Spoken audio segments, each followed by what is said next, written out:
Nous serons la tête et non. Au nom de Jésus, avec Dieu, tout est possible. Avec Dieu, rien n'est difficile. Partagez le direct. Taguez-moi Boss. Taguez-moi Raoul Leblanc. Taguez-moi Aristo Le Blédard. Aristide Bruce Soglo. Taguez-les-moi. Et taguez-moi tous les Indiens aussi. J'ai besoin d'eux aussi. Pour me soutenir, taguez-moi tout le monde.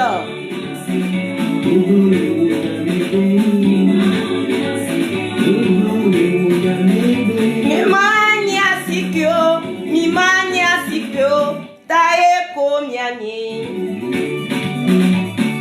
Amedek ben bayom fifio mde coucou grande. Taguez-moi.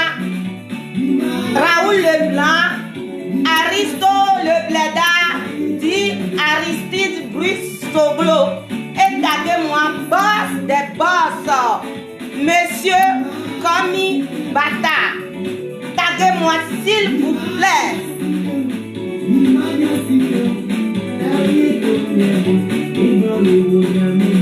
Mimania sikyo. Mimania sikyo. Mimania sikyo.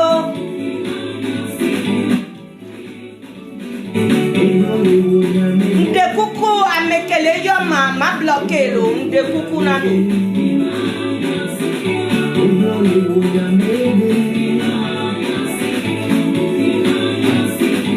Taguez-moi, boss des boss, Aristo Le Blédard et Raoul Leblanc et tous les Indiens, les Akla, tout le monde ici.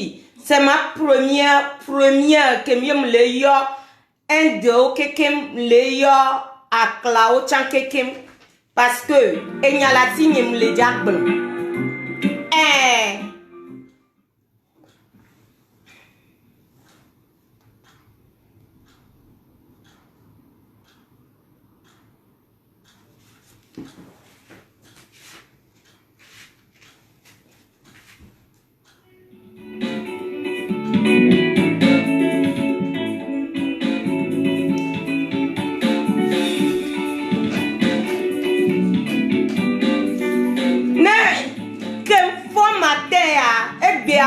Je fais 4h30, d'autres que Mali dormir 4h, je me fais la même point. Et Raya comme le dit, Et après, va t'amener en sofa pour me. Si quoi, message de ma ou les sols et dedans. Donc, mina sera, mitage, Raoul Leblanc, Aristo le Bleda, Aristide, Brissoglo, mitage na Aristo, no le camia aussi non. Raoul Leblanc, yo le camia aussi non. Et lui a dit que ma boss, des boss, monsieur Bata, yo le camia aussi non. Nya be mate milate ba ble 8 kilo kake voix et nya be ni vanam message e mu o donc a ma we be don ke ni be e pe adi ko e mi le ke ngwe message ava e pe adi ke ko nchama ba ble ye a mi wa so nya be ende pem le parce que mu sele Raoul be direct de me be le blonde na me de yo ye chan ne yo ye ne do bonjour na ye chan ye enregistré be ye be susu ona donto donc aye amuni secret be nyayo donc mi tagué indien quelqu'un mi tagué ebe mera Sandrine le maire s'il te plaît nyem jesi o nyem pop excuse-moi be mu yonko e nyale ba tu e bio so nyale pom donc nde kuku o chan ba kami ne mi agble ne ba vo.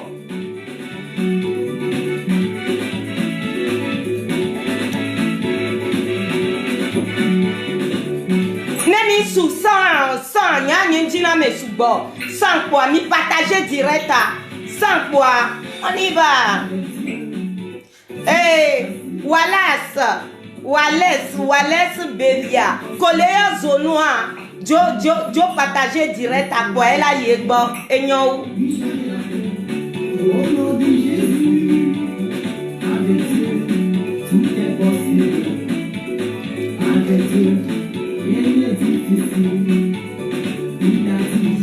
nous serons la tête et non la queue. Jésus. Mimania Sikyo, partagez le direct. Boss des boss. Mléo. Excuse-moi, on l'avait véro. Oh, là que yom le imbo se boit. Ah oh. Ma bleke benya dogo. Yes, ma soit là, Aristo, mitade nam. Aristo, c'est toi. Et où on tombe les dit, et où. Raoul Leblanc. Va. J'ai besoin de toi.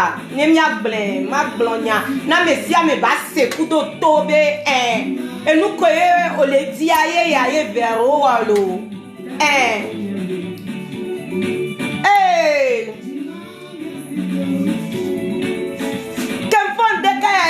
Le va tamina ye pour me le dire le donne et chaye pour me le dire si quoi message de banana donc allez moi ou mais non nyonto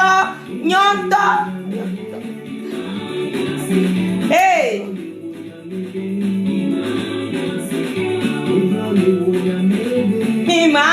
mi taguer là mi partager direct mi partager mi ayo Aristo mi ayo Raoul Leblanc mi ayo hey Fofonye Manu mi taguer Fofonye nam le kami on va be bureau direct ayo nka oyana Manu nkunu mi taguer nam ne ba pom que no bia ja blon les filles aga mi e cha ba ni témoin na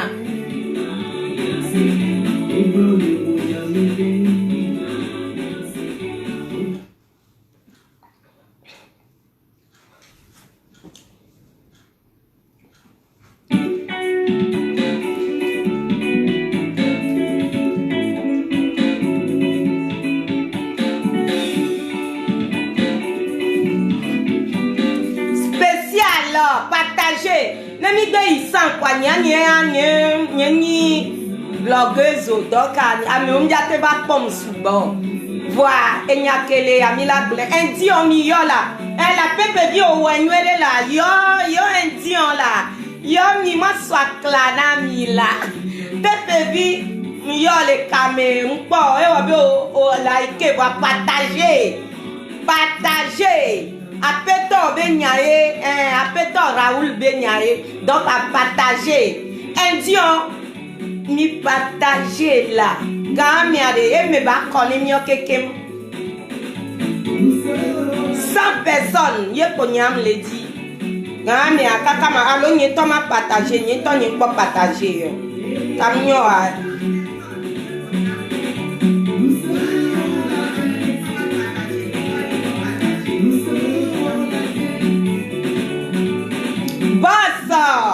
Bassa et violé yo, donc notre présent, acclarer la toujours. Accla toujours.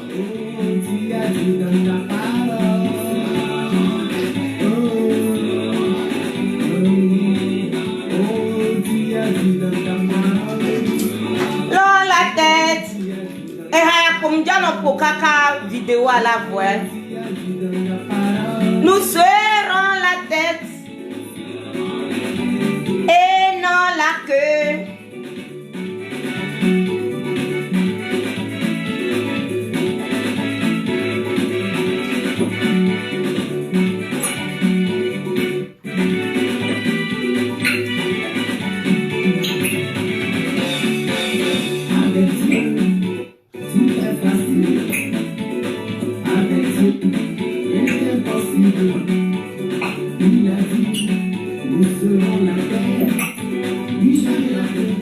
Au nom de Jésus.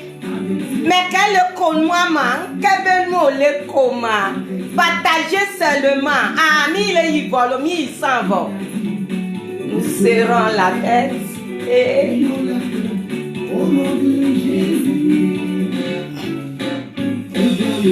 Merci Agnès, Tata Agnès de Kema. N'y va pas le direct, n'y me parle. On peut petit tiachon. Au point que nous sur les soirs là, les 10 euros. 10 € après. Allez, partagez le direct. Mi tagué Raoul, non. N'y pas Raoul. Coucou Kiki. Dès que on y savait dans. Hey Rachel. Hey Dame de Fer. Eh ouais, mi partager, n'y pas bosso, n'y pas Risto, n'y pas Raoul. Voilà, nous quand on m'a dit direct à Raoul Valo et Wela Valo, m'a dit Dilo. N'y le blum, n'y va, le con bois et n'y a sérieux les 10 maintenant. Donc à mi taguer on est là-bas. Mi mania sikyo. Mi mania sikyo. Mi mania sikyo. Mi mania sikyo. Tae ko mianye. Mi mania sikyo. Mi mania sikyo.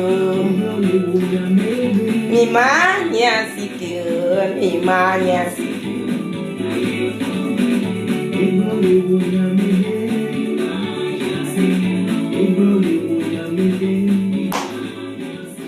D'accord. Bonsoir, bonjour à tout le monde.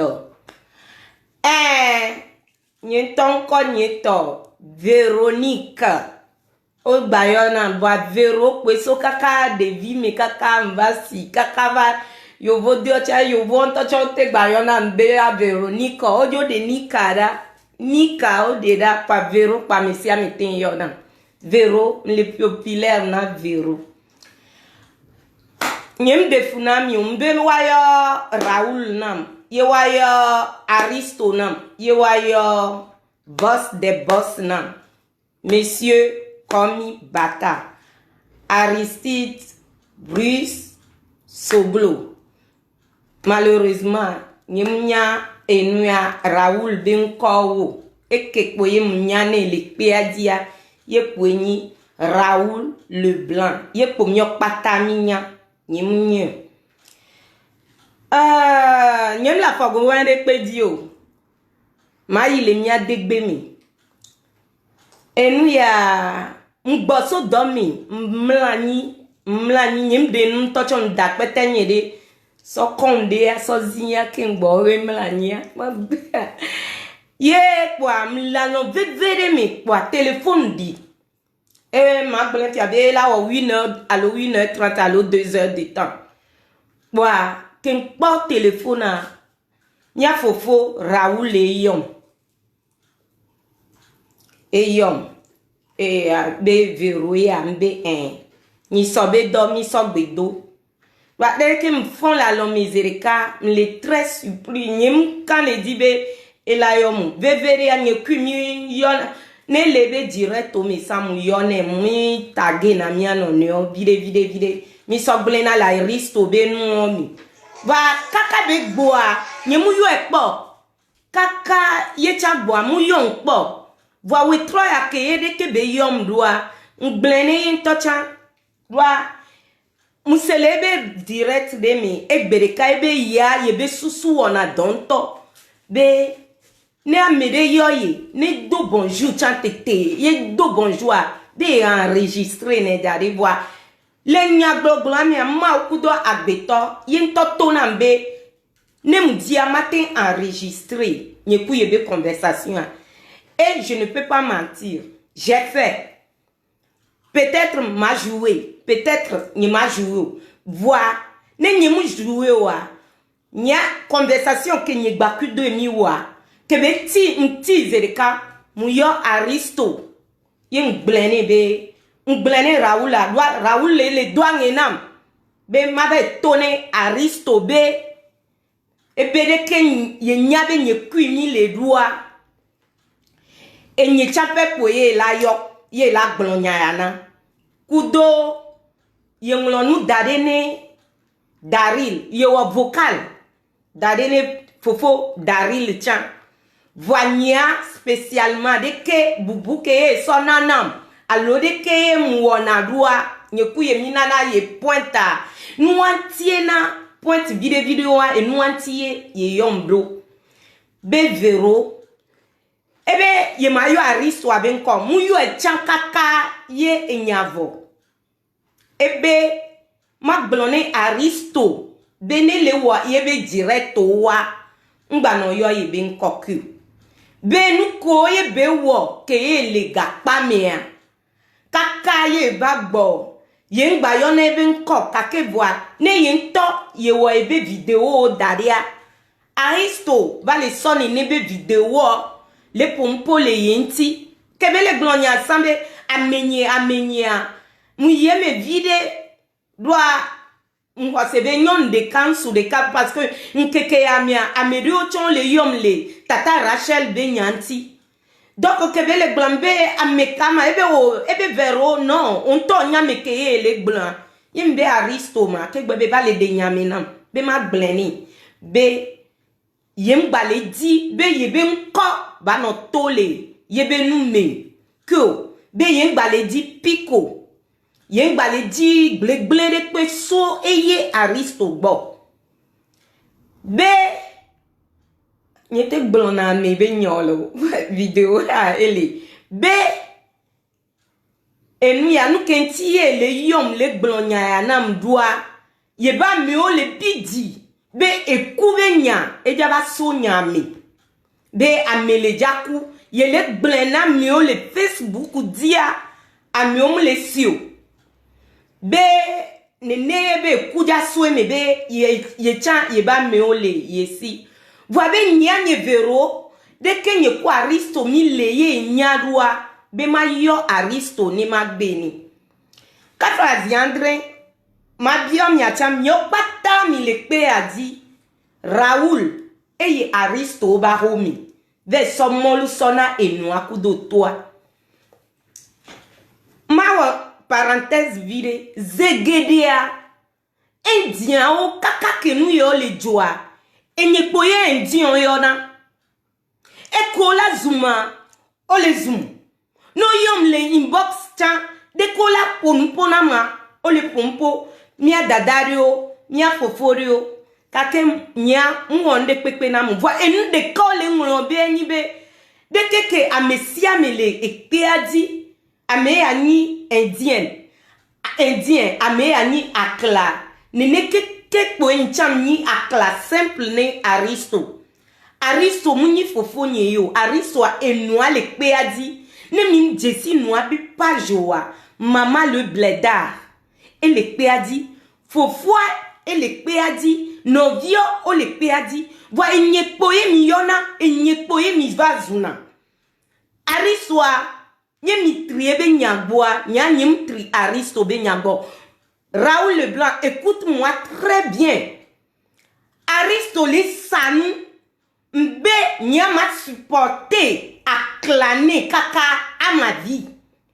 Raoul le tona mbe vero ne et de vide le wonwa ne noa olegbe na de via yemu le sioa ne de via be so ebe nkume so blibo baba mea ochon la ten son ku me so blibo baba mema yembe taka ma son kunye me so blibo baba medo de vide ntole onu yo gbene yem le sio ebe so ebe nkume blibo baba mea nyanye matin son kunye me blibo de baba mea egome nibe e vivouin munye na mile atadina me yo sona e panio e nou ko blon na le mia de wa donc aristo a ne ba le wonu munyi be na de ma ba gla camera si bere ke mwea abe aristo nou ko le won mu jodina molo alo ne ke gbowe ameola nya be na de mi gbena nyane aristo alo enwa gbene ne lo alo etwa gbene alo no vio gbene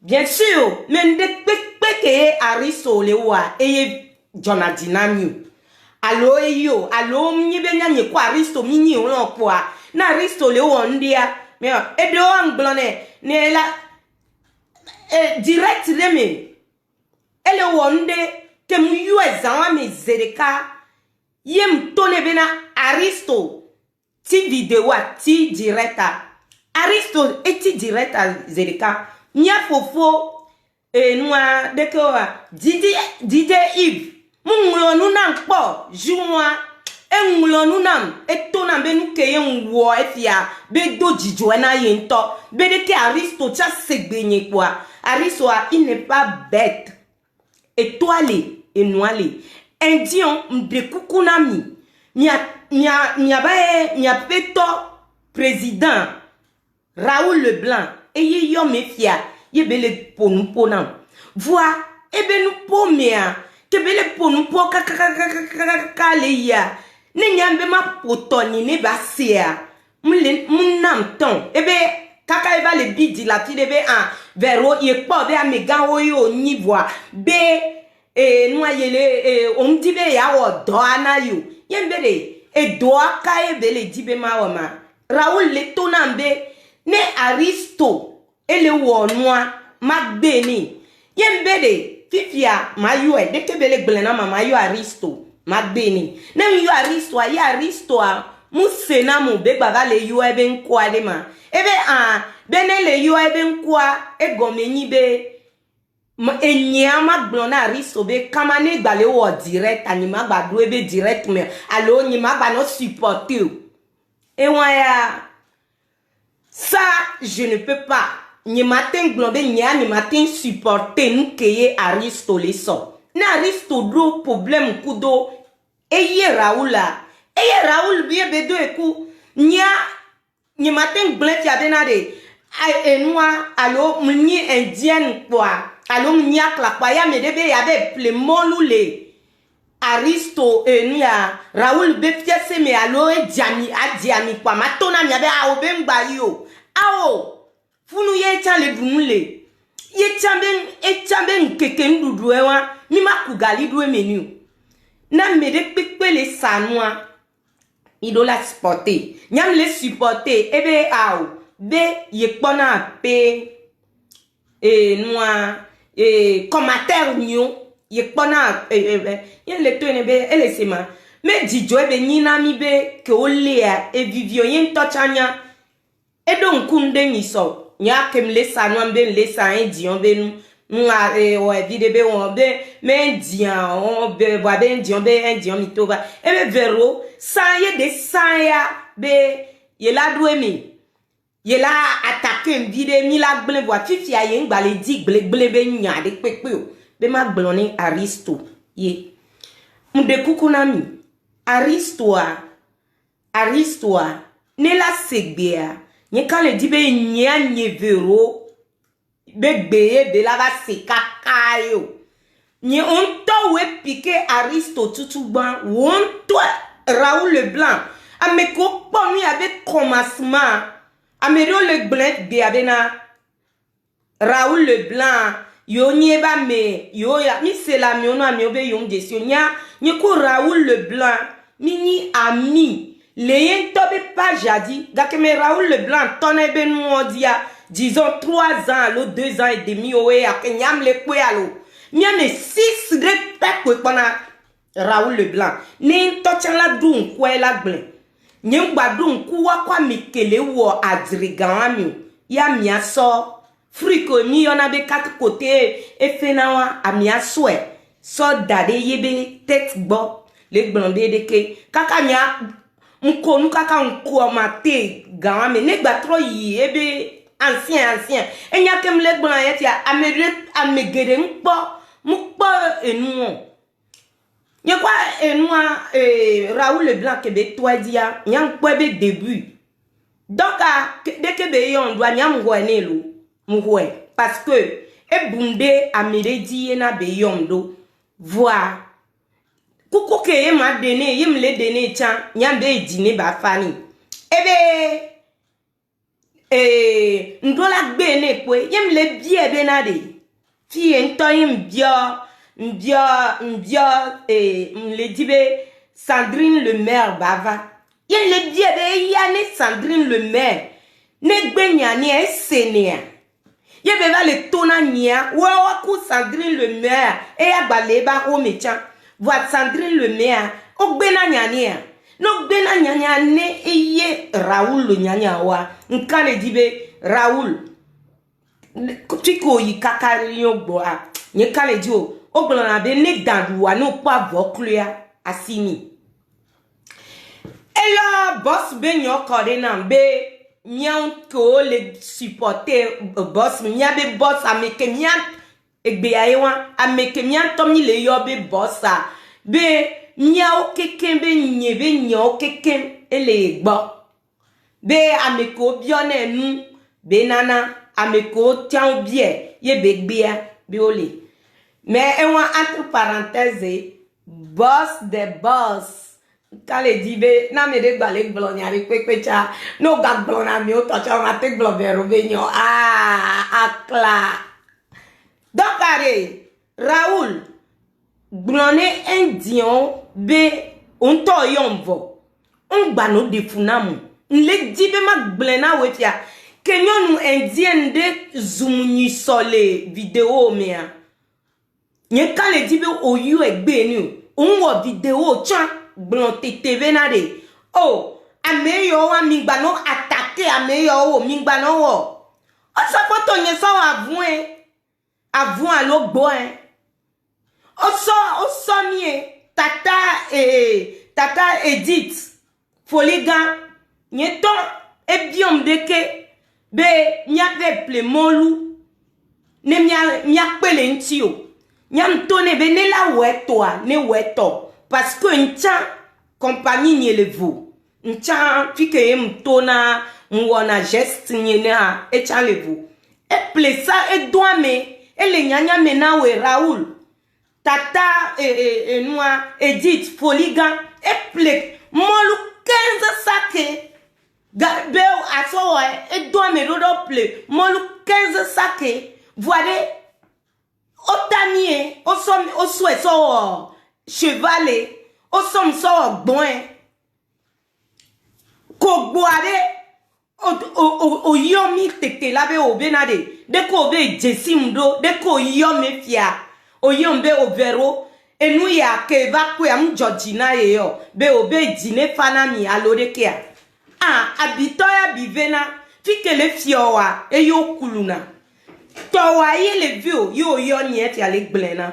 Wage oso nya so noa onya deke be nonadua. Nyem kwanywere o nyekudo papa Aristo beto ye be photo e todo eju même jour. Oso ya so noa obeku on le répire dit on le enya son so oya to wale view o va yo me fi ale gblena mko eno lo mgblena risto antocha nyem dibe chaka chaka londe muso odi anigba ku nyema te va no glonya le pekene aristo ko be ani ne oyo me wa de ku mo enregistrer muso e sodo de ne to je ba o video ne be apoya on to de gbedare na msa etempui wane be ma poa eye wa voire fofo nyu dada nyu ke mi le pe adiare enam exemple suba mi pompo suba voa e pompo e fiakaka enam exemple soto Marie la Rose dit nam exemple soto Flanca dibe oyo le o video e fiakaka Marie la Rosa e nu bele de fia le fion amion e nyi povero pe npopo Raoul le blona me fia bien on gba le yo amere pepe nko be tata Flanca chan ye chan ne le webe video a yen to enana me conseil yo yen tia magblene aristo ne aristo ngba no yo ye nko be amekeye be ekube nyaelo ebe adomele ve ye ba me onto be amele jaku ntoto be nyae be le glon ebe yimle wo pagayo yimle glon be yenti po ye yom do we troya do be magblena aristoa nyacha ni mate sawlo ekpe adi ebele ni mate ho nyawa de ka ni de kama pere jimi donc ni video manu video woman ni mu wona video a jombe mado va le vire le va mais de kukune nous ya un dion kekebe e dîner fanami a clavio keke e dîner fanami voir et moi un dian vio ni quand le dit benade a clavide va do inbox mene mi aba mede po ye ba no zwa me ake yo mjesu a no laisser vocal oni mo vocal o kakare o ne mi le tepe nya ke mba wona geste won nya ni to ni ndibe ma no won parce que mbe amede olia faux profil yoni nkanja so odo mi adadari oyo me ke Raoul benu yadwa oyo be aristo be bez be gawa mi amegere yom oyom opon pona nchampon pono wa nyanye mponye tiabe nya Belgique mlelo aristo le France le Lyon nyanye nyade ke matine be ho de obe ma de pueyo nkobe ma woni nyi matin enya ke po nya Tony Raoul be ma senamwa mbe Raoul il me semble que Odessi aristo be a Rome Odessi toi kaka mi atomi wo jeu de mi okeke mi pele pe adibe o somo lu so yine aristo be la wabahomi joye ebe oh be ne be ya povokalo ya povoko ya ponu we fia be enu ya jati na 15% potona be enu ya nyeto makpo be aristo be to be nyon le gbo no via o be nya o le gbo boss e blonagnon ne nyam tone ele bien bena ne yento yebe ya don pe bossa ye la sonne indien et nous a faux profil o la povo voco la provocal o ke kembe mi la se yem le tone benari ne do vocal la ne pwe ne do vocal dea ye boss blonyade sonye vero ya ntia epwe alo ameke jesim alo ameke be nyaye boss blone aristo be no vio be nyakebe ya epwe ne nya se aristo ntota gagble we troya elebe video be ne po vocal ne pwe ne nya le do voilà on va le yomi le blombe la pwe ma pwe la pwe ne nde le vewa libère-toi navo si gbede ke nyan le wa nene efia nyam le libéré nyamate ko nyan efia kwa be amede pepe be inbox oyom le allo WhatsApp di oyom le kwa vo be ne tinenu ndola gble ne endion basi endion nya nyama blanble mi doit dans mes sugbona mi wonu barakudomi mi wonu voir nyem se ne Raoul nyamede on tocha kem le glonya e bia bena oh, amedo le zoom, ami o somi wa ela be overo enyawade ne fa beji ne fa no cha. Mo kanyanye be le pepo e ya to enyi be ma nya tro le aristo yomi. Nya stoppe aristo na aristo le onde abe ma gbene. Nya ma ngbe na aristo acha. Be ngba no yo e be nko. Aristo o le kami, nya nwede be o le kami. Ngba yo Raoul be nko ku. Osia Raoul Benade écoulez me ebe agbeto le jaku be nyan tonto le gbon nyem le dibi akuna mu alo ale dibi nyama kwa nyane jaku yolo ao nye jaku fifio ao ma ko ku fi eno nyi poko nyama kwa aje donc are Aristo please pardon mo de kuku Modeku ngba yo enu ya be nko gbere ku osia ngba yo ebe na ewo ye be video daria o va le souhait va le o décortiquer be e won le ve dîner donc ari ngba oku nyem le dibe amede baba ku soit lui soit toi soit amede le pe adi laba kwa de nya lulu yontia Mude kuku ngba wene ku yem le yo Sandrine le me abenari de keye e via yo me fia pona mdoa ntro le to fia le bia benari e chane pompone Raoula ne ba fa dîner Raoula ne indien de changba nya enuya ta pepevi nkpobe o chon o le nu ame mi fa dîner Raoula Raoul Bedi ne fa ngba son de pepepe ba son pobe ye chan e di va de le si e no le jode ke kake bo e nu la no o kake bo obe yo le do de so le wula kaka e ku e ba ni na vana peut-être Raoul mu le dan lo veve c'est le didini mi yue e ami ke la tempo mpone e basia de kuku amegaro ne no kami alo amede koko ne yu nyang blene bena edine fani wan po bena edimle de ke bele va roa et noir eva le to le blague mi donc nyam le de kuku ne yento yo monsieur Bata ni sole ebe vidéo de mi be ebe la troso e gaso do dai joua noa Sandrine le maire et les pour les dénions que nous que jo dès le début et les de toke gbebe ba glembe monsieur Bata nyanye gbaba nyang ouais kaka mu yo nu ya bena mu yo boss mbe un boss nous la soigner à la trop soigner nyang blene boss nini boss ntocha elon mu nyebe gbe olo elon ebe jou moi tout et nous que quoi nous ka Raoul wo eva le wo deko e rako dina wa ma asavi obe ha wa ma eva le na son ne papa debe ye ma bouye do ko wa noa ele dira be ne papa be e gala bono no rade inti e dira kaka mpo fofo ya me po yon to pour nyo de kwa nu ke gbava jo kaka o vale na rapo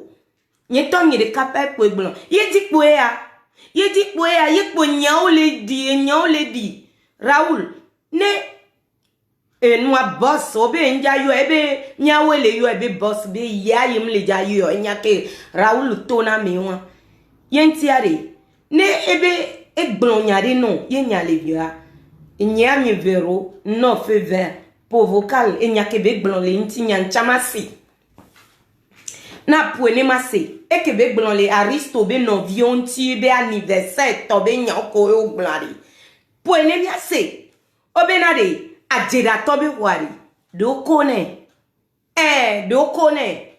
Nous, toi, Ezoa. N'y a pas de donc, allez, n'y a le nom fait verbe benari. Pour, parce que n'y a un banyan que matin ou effio. N'y a un banyan que ma wefio. Y a Aristo chan, n'y a un que tout ma ou. Aristo, nous comme on est le pe adio.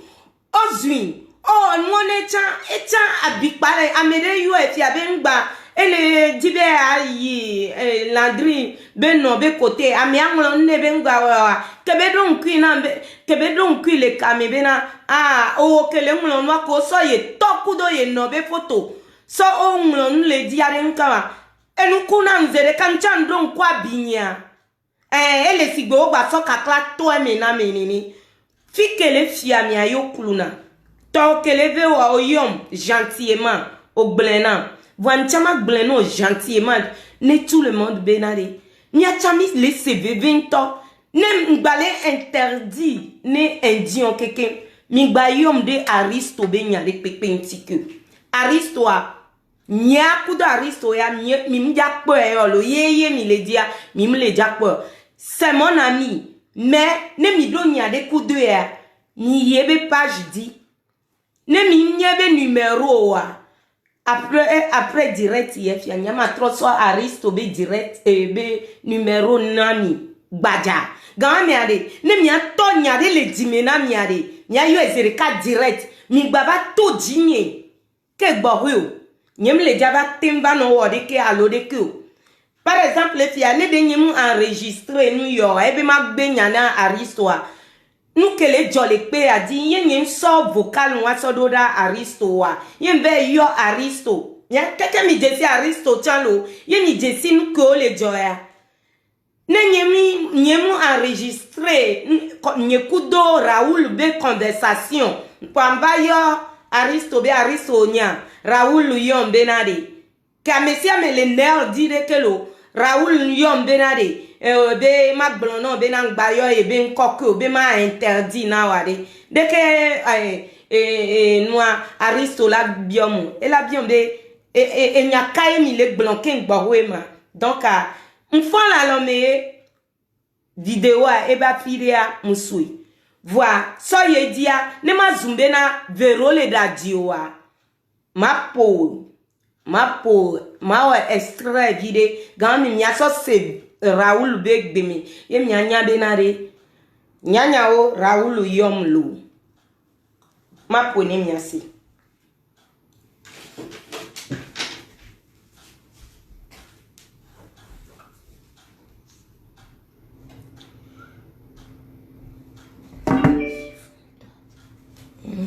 Sifon enu ya jati na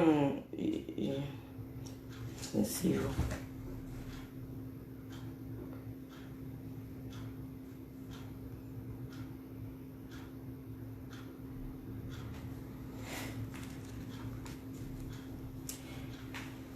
donc enyaye wa ma pour vite kwinde nya se nyi gba kwibe conversation voa mi gba konu yo lo mfon la lome egbenya e yivile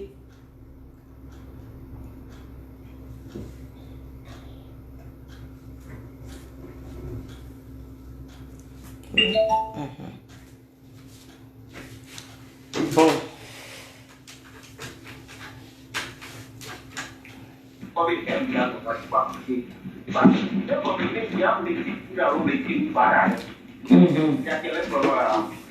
Mousso noa le modie sia Mousso le modie parce que me font la lome et mi le pompo ken gbemba enregistrer il faut qu'il était sous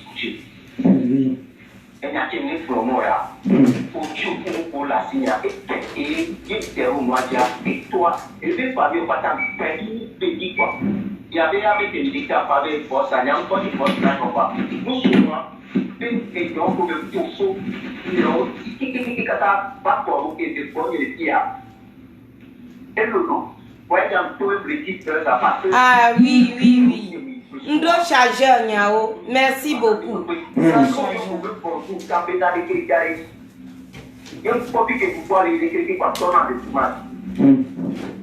Vous soyez il y a beaucoup de temps qui est bon avec sorti à l'université, on va y revenir d'un cas, ou de on va y avoir pas les taux pour et nous, qui le pied, n'a et il va pas comment.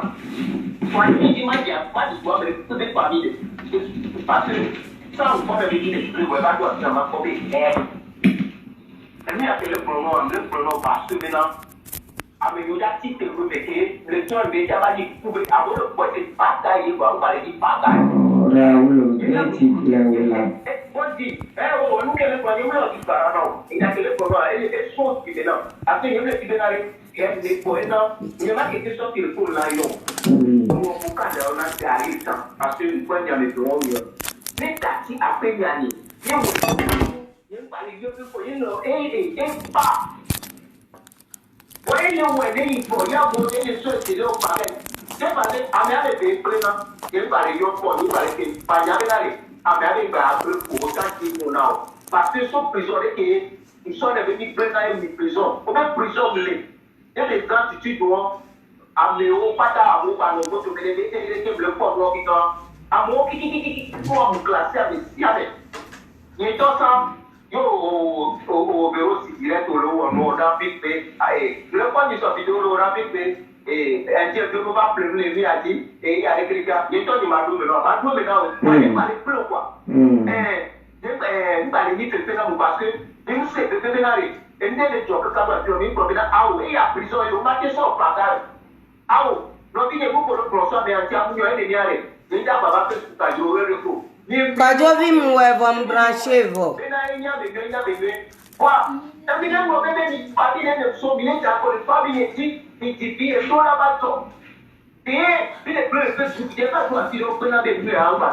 Donc, Raoul et Dibibi sont les blondiens, et les familles ici, et ville ici. Donc,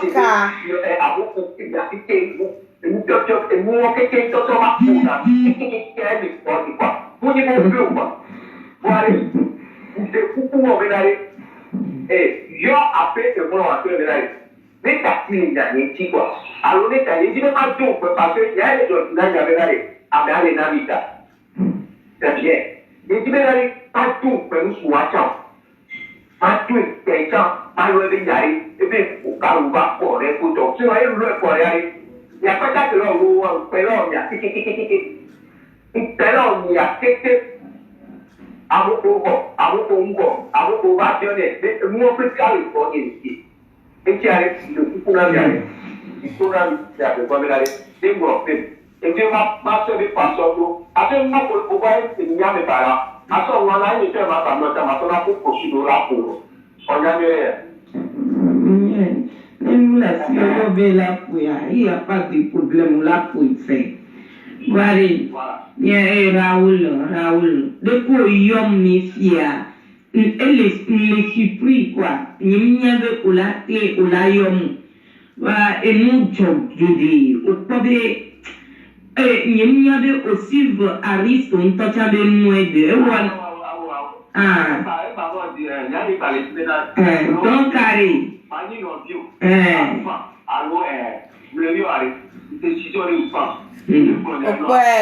Et nous que les mains touchant, et nous que pas les dire, mon n'a ni touchant tant de na, ni touchant m'a expliqué le ndena yo, yen top boy. Voilà, soyez diaré et Raoul, yen chama glona wani. Mais nyanya yo ni poponyo wa la tini no vini fa. Donc il y a une chama glona wa. Améliorer comment les faux profils gommés. Raoul, il y a quelqu'un les deux dilos, nous sommes vocales, nous sommes l'oda ou etia. On a pas de nia, yé. Améliorez le faux profil pour ça. Noir, mon problème. Avec les temps qui me veulent le voir, si j'ai un taux, je veux qu'il y ait tout pénal, il est pour garder tout pour. Mais préféré, il y a pas. Et vous qui n'y a pas le plan. Raoul be blek blek ekba. Voilà, d'accord, caca propre profil Rioya. On me laisse moi, à moi, les tomenawa. Raoul paye les blé pas. Voilà, mieux, a dû pas nous piquer. Non, et dîner fanon. Et dîner fanon. Nyo keke mia se nous gomme les miens non yo.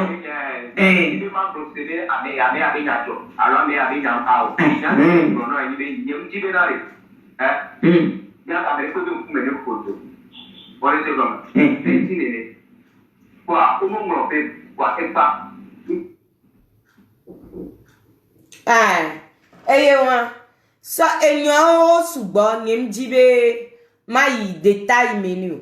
Muso noa vocal a sododa Aristo. Aristo ntone senya ke be glonyoria ne ntobe ya odo swintia elawe ne elasia elasi parce que ne mbale glona Aristo efia ela recebe allo ende donc ndasi noa sodare Aristo be alomi Aristo nto amegan roe enya ke Raoul a glon le mien ne la so le mien la so ne ma so a ma so voignia. Je suis Akla. Hier, aujourd'hui, demain et éternité. Nye kwa kla elei. Na risto. Kwa mede mu le owadria. Mukamu. Ne aristo zun amedia. Mukamu. Mye to elana ye. Ye nyankwa mi akwa nye ma dogbeni o. Alo ye nkwa amiande jole di le pe adikwa. Nye ma dogbeni o. Mya trozun eketo. Na Kristo mya kwimidonya. Même ntocha etonye bevi. Enonye bevi o. Ne wonde le pe wadi. Ne wonde le pe wadi. Ne wedo amedia. Wakwa mi abe nyae. Enwaye nana. Nyano blona na mi bien. Blona. Nyonu awoke. Nye ame nyonu a. Amyonu wona drede. Nwonto alo ano wa drede. Evita. Et nous l'avons donc allez nyamu nyambe Aristo kudo nous Raoul le wadre kwa vo de sibereke indien do so gliga wano zu amenenea nyani matin wa amede pepe nyani ko kudo pepe di mini ami egbia tia et nous le yi 10 ans alo nous avo monya ga nyibe wa alo wa kwa Aristo on a pic benwo pa nyama ba pepe vi kwa bena ao nya pepe vi dans la photo de e ona noa ne ma commenter en commenter yenye ma commenter wa ne ma o like am na like ma 20 me to yenye benare na mere kwa mere ole wa dire kwa vo ami atrozo ame voin na mio na mi akwa mi a ole pom kwa vo ami atrozo ame voin na mio non et no matin il est pe adi nenu donc are nya enyi vero ya yimbe do lome mu yilome gbea ne mbe ma pa Raoula ma pa Raoul me wela na be nye ma pa Raoul non ma yi kaka Raoul gbo matin ye gbo le be fiese me ma o direct mi la pa Raoul mpo ni ape ennemi ni o wonu nye pe ba lo le nti Raoul som so ogbon voyez nti ami o wonene do vo ke be gboa et de la s'excuser ne miao chakeye abile via funu mia nya ndidi nglene egbia ne de kebe gbozere kabe yombe overo nene va pondo ke gbo va po voit le bébé s'aimer jusqu'à présent voit mia tia et dit leve miao amedio tia voit me na ye npo Raoul po et trozun et ketonyo sigbere ka amedio le wene à cause de Raoul Benoît, Amédo bloqué Amédo et moi, oiseau fire, Amédo de tous les amis, mais non, nya blonelo, nyem le dia de Amédo peto la nyem le dia bloqué Amédo péchon.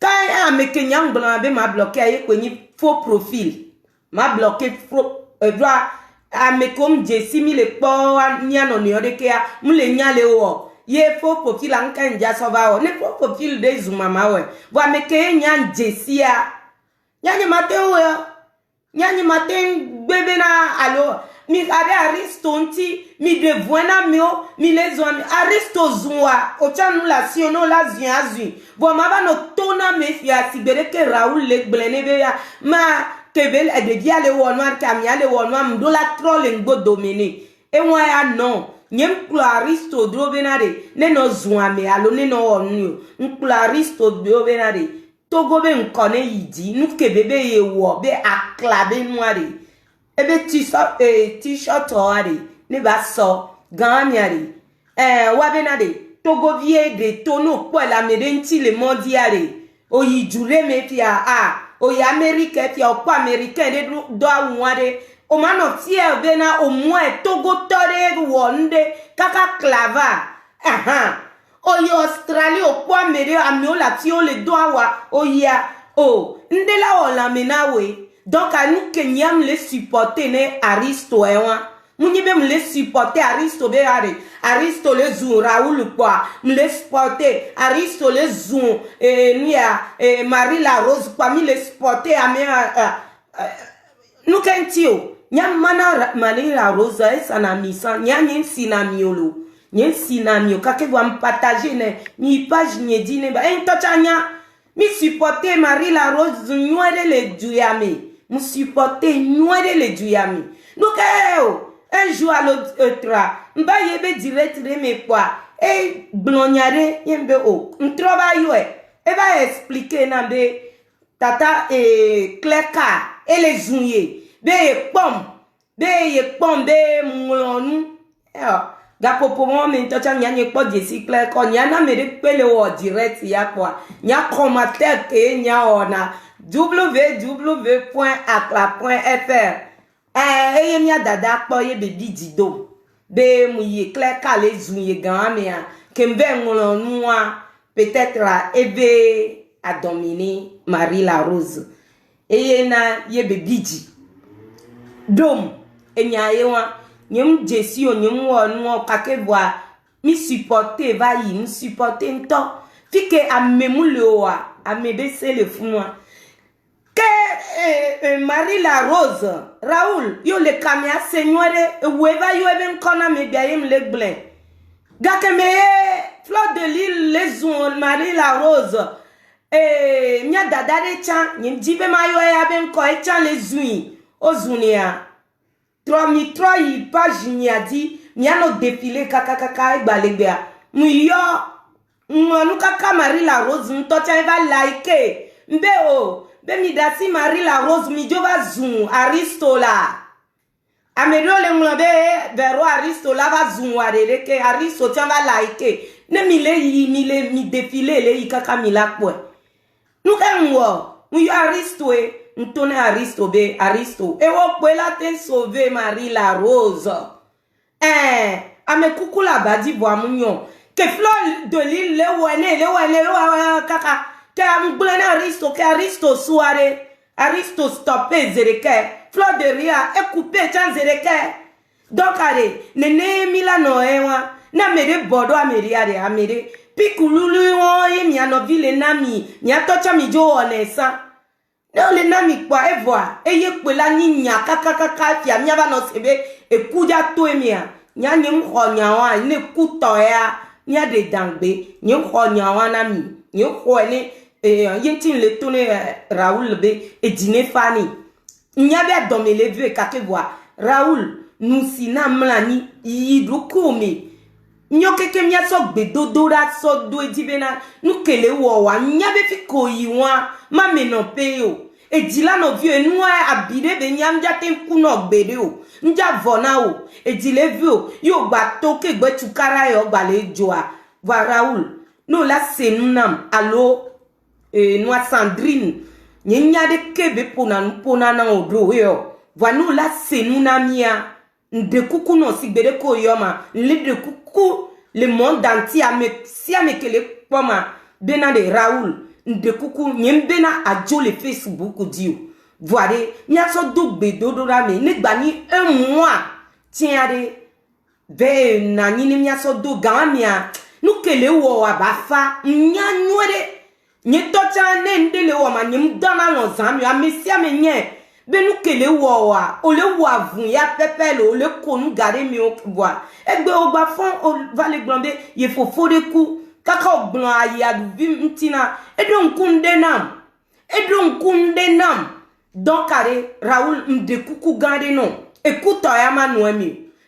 Obenade, et que tonye, noa benemia ok. Nous, quoi fiare. Mais Camila, moi, Aristola, baba no onde no. Allo non. Allo que Bejole, Arafat, Kudo, Luku Fadiare.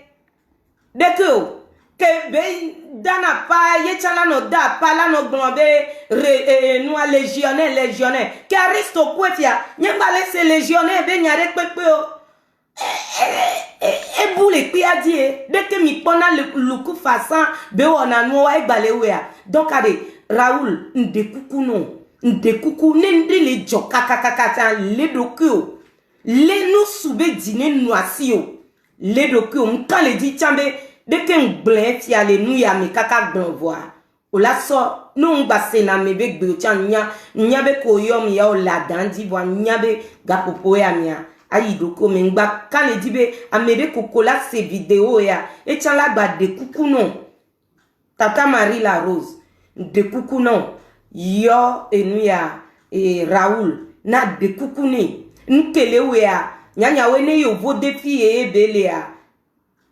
noa la kwa me ola no pompone kaka bébé c'est si ala didini voa mia boa nkan le dibe e le tutu odwa yo vodemia nchamba kengba nchamba nya nuo le ona donc a conseiller o ameko mioko kale enti mioke ten yone kaba tata franca yo le direct media allo sobe a couper directa mi le de kukunami be mi yo Raoul mi no ponpone directeur wa station nyabe di élevé be le woni ne be nu voir ngba yinenu et les blessés en ba les blessés do kwe nka le di benade obele nada ato dakpe wa inu ama no ami o le wo vidéo no um le duinti o um le gblonya de pe wa nyibe o le von yo on to we o so le guéri do ko we ame nyeka le dibe yedun wo vidéo wa so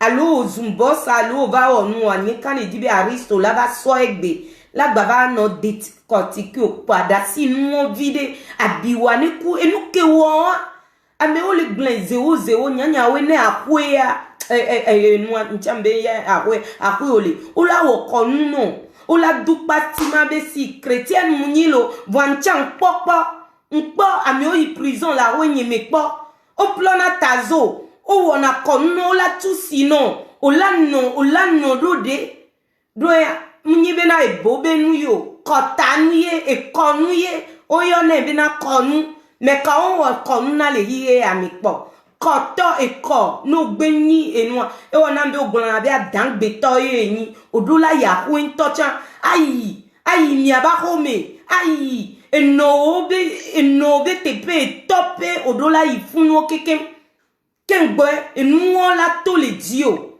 parce que nyanwere be veve ke yo le sia nya conseil ke manawa yeni benade awo nwa parce que ndibe ma ponpo sugbona wo o ligne voir npobe omle segbenye chon ondibe na yadro tonto enyako wo le gblan ekpo dibe ma se Raoul nde kuku ngbale de noke mlani na danu mayo enwa boss mayo ma ponponi ne ye le ve ye chato le ve wa de to le lami de nuo pata to le lami ne boss be awon na wa ila won na we sa we no cha be mjesi wo we no donc anu to be nyan ko le gbon no kaka eye na ye nu yo ba yideke donc ari ame konto non ti o son kekema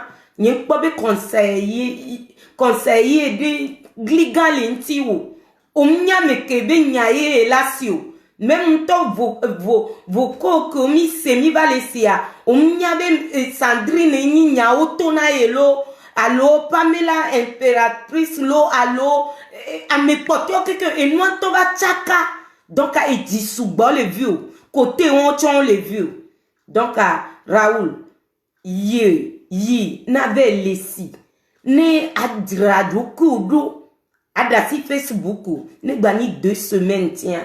Na so drado kudo, gan me ko bonabe, ye la o 0 a. A o 0. Na va da, ava da, noa, débat de dare. Mila yoleme, mila bakonu. Nya, ape débat, me on toche on dun ku zawame.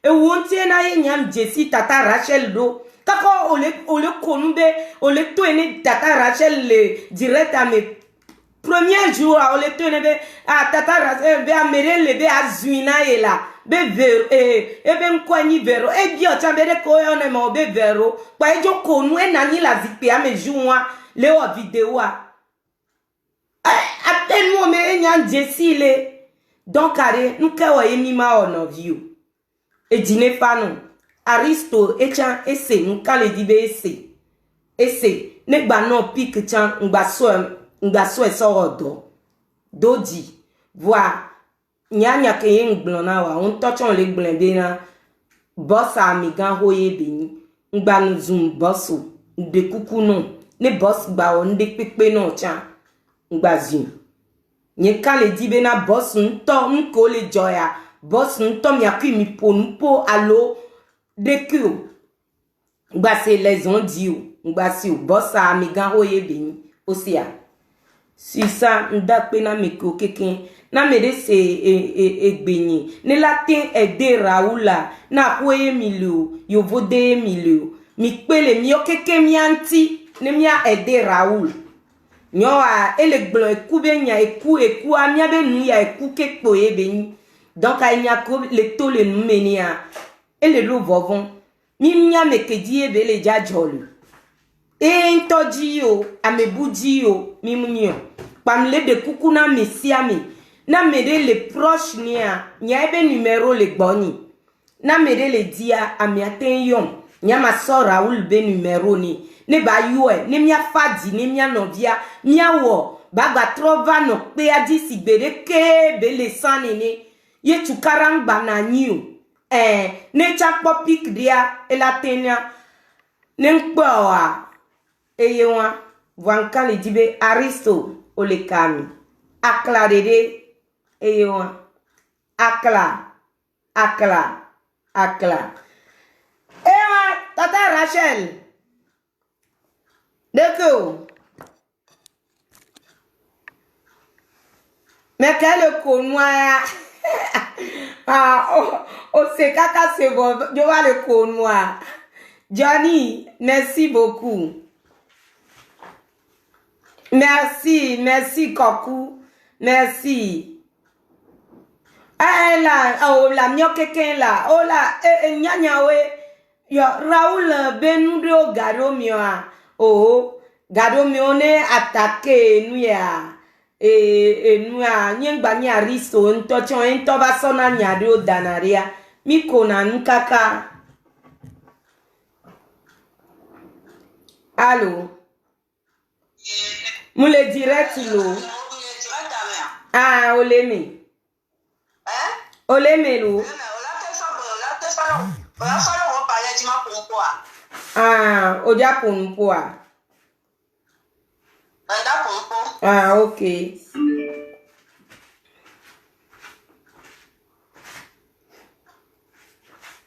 Nganalo. Tata Rachel be japonpo.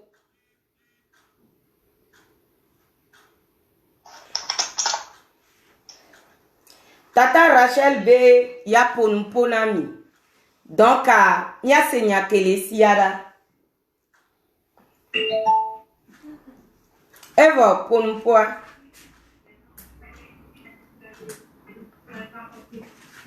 Ewa be nou wa mi le ko.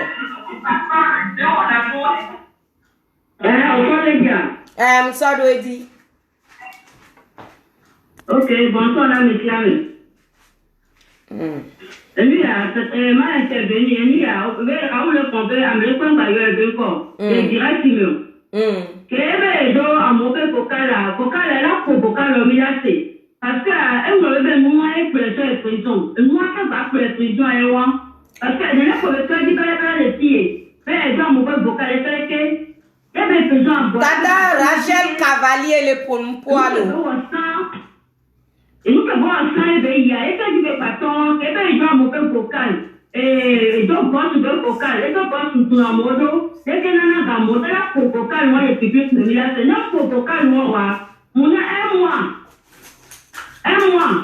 Oh tata vocal là non pour vocal là Tata Rachel et moi et bien bon comment mon photo et lui, il a recommandé, Jean-Pierre Tonnet, on a fait nos doigts, mais il va faire une photo, bata moi, il y a un réti, on nous joint, et Dieu le national, et Dieu le national, Dieu pas la loi, famille le national, famille le loin, on va faire le bien ça, moi.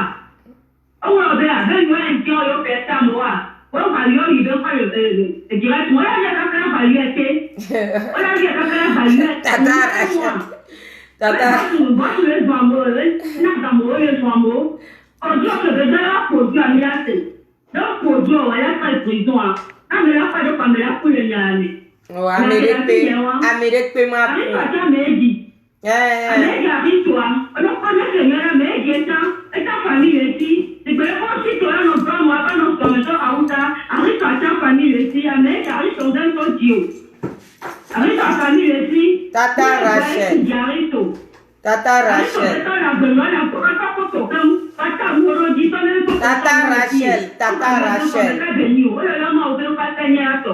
Tata Rachel.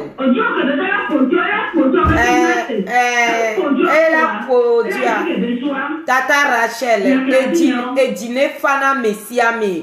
Nous que les Raoul a dit, nous que Agnam semene ho. Nous tchon les yete pia peut-être. Mia chan yemi somia do ko so dade te pia.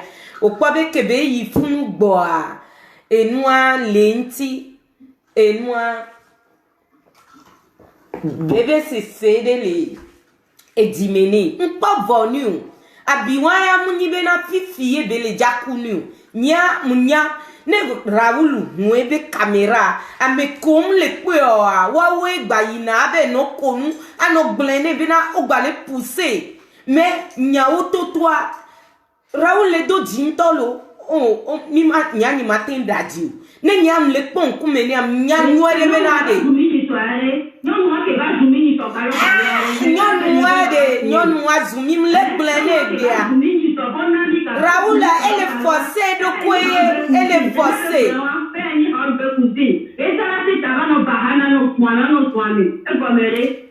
Tata Rachel Titi a mi elle est globée kouya soué meare et quoi ne va donc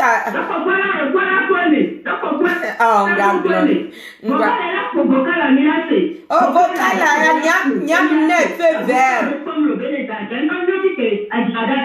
nyam blende abene vocal de lea ne vocal le si ane poene miasi adjeda tobe kwa do kone donc a nyam blende ntocha ebe yelate sona no vonya nya kuku po nyam le dene Raoul bena e dine fane munya no obene ogba po de evicha ne le de via le fan vicha après ogba travailler on a de via la gba blede nti o la gaba no blebe na de ngba o donc a mi o ke po la gba to ene be na de Raoul ngba wedeke nya ponya do ebe conseil yo ye nyam le tepe si bere ke be yo mega be ma ponu na risto doa nya pona aristo a esene ni mate globe na nyimpo van de mabagla camera ava no globe na nglonya na risto egbea alo nglonya na enu egbe aha enyo Victoria akpe mja su efifi die ma couper direct merci beaucoup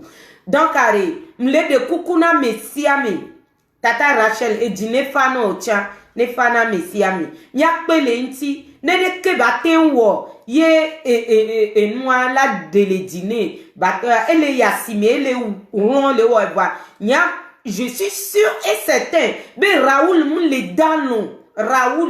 danon ne woni nu poto alo jesi alo nyatu opo nu wo po aso do ko so dade Raoul tepe nya ne Raoul si caméra pa nya be mi to le do quoi mais quoi et nous ballons mi les pas et les on les ouais quoi bébé c'est serré les didine voir nous quel les janio et do la yé do quoi mais a me ko le ntia wa ne conseil ne be la yi wade la yi wo konu la wo nu on be ba e bo be nu yo ba o konu o la plotane e la yi topé la yi nope e la be jaha la kodina e noa ni nya be noa la gbe alo e wona bebe no ku ni munyo e do la wonde koko e ya munyi bo be nya de pepe yo ma zebe nya yo e konu ye e lebe o wone o do mi lot ni o do la de la lo ni o wone kwe ami o wele nya ahwenye me nya npo yin ti nya mlegbe ni be ahwenye mi o c'est quelque chose que tout le monde doit faire no gba ni Christ on tocha o wone o do la de gawan la lo ni o la plotane o la okonu ne o la dosi o la tusi ne na me ganhore le o la wonu one ke gbe Raoul la e no fun e Didier deux jours tocha no do me not doit lo no yo gboya muni nde enu nuere won enu o keke la gba trop pousser enu ke muni nu on tocha et que play ça et que la baba play tocha ndia sunu Raoul c'est moi qui te dis de ko yo me gbe adwa ndibe ma gblonya ono keke lwa omnam tambe nyama pompo nde kukuno na mega holea a mega hodele a ho kemeyo ozia a me ole glombe a mega hode la ya mi ne ponupono a mega hono ponupono tiko yiwa ele si bebe na etao ezogbe odola nyam le polo nyayo caméra au nom de Dieu je sens que tu ne te sens pas bien. On me le nuero. Au sort de que mi le pauvre Raoul voit. Mais où est le ou quoi?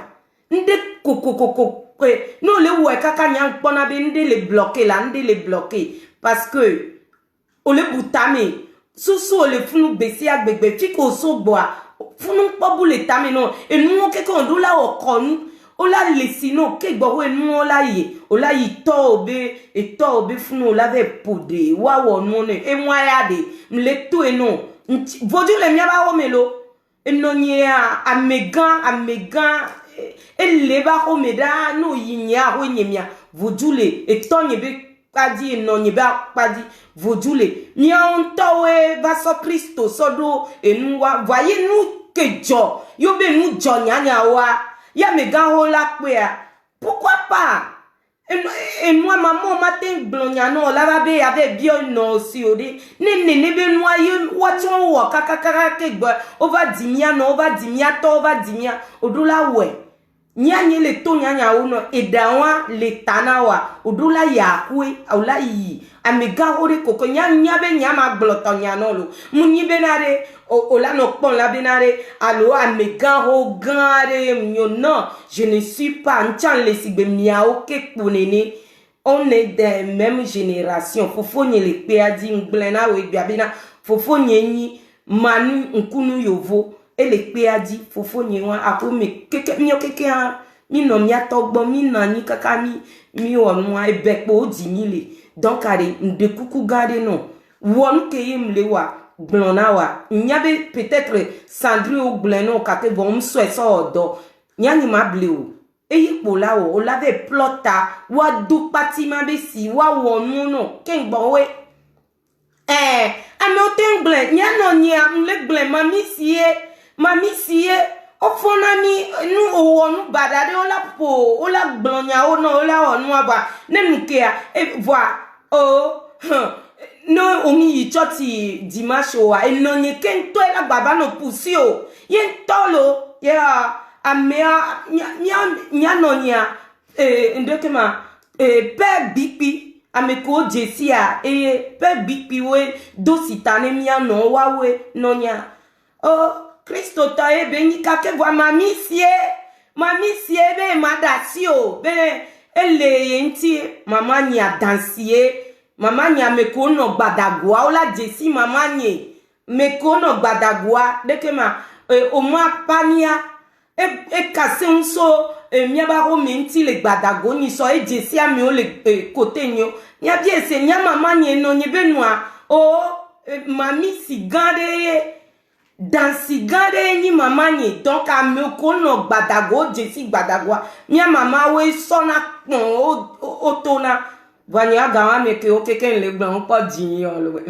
e no ni kase wana donc are nde kuku no awonu ke em le gbon na wa be après plot a yahwe a dide me vire a 6 mois me to chan ko le izere ka me zere ka zere ko dula wonde pepe e dile nti o dula klonti ke gbala diasi me be mo o la wonu asusu la hun na po be na re a mere la gba si camera la gba no wa no gba si camera tana mere gba wa illusion le nti o be na re o le vont chan nyanka le di be na re aje on to nyan ke ele wa o la gba de nu ye yo to o le glon to chambe projet o le si des projets boutoué va fi ko le are on poko e da on do la pleke no mdi be mi akpotazo amede pe ba plotazo na yo plotazo no a mi 2 mois e la gba sim fi pidien aklonti o nu kom le glona wa wepo Raoul amesia me nyi be na aristo mlo no nya ogbo obe yem le di ba yo wanya nya ma tu e no wetroya aristo lo na nya ogbo elona odon kube jude mi akemi le wa pik kaka mba yembe yo aristo de kenya ebe obe yo nto yo gblele nu gomi mi atomi wona noa onto chon gwa ba gblebe yo nto yo wona le nu gomi donc are mais nous la ba chakani mi atro 0 que yo le blanc le pour ni 0 a trova 0 de kuku non votre ingbodo me dîner fano nyabe abile vie wa et dîner fano. Sur ça, bye bye, merci beaucoup.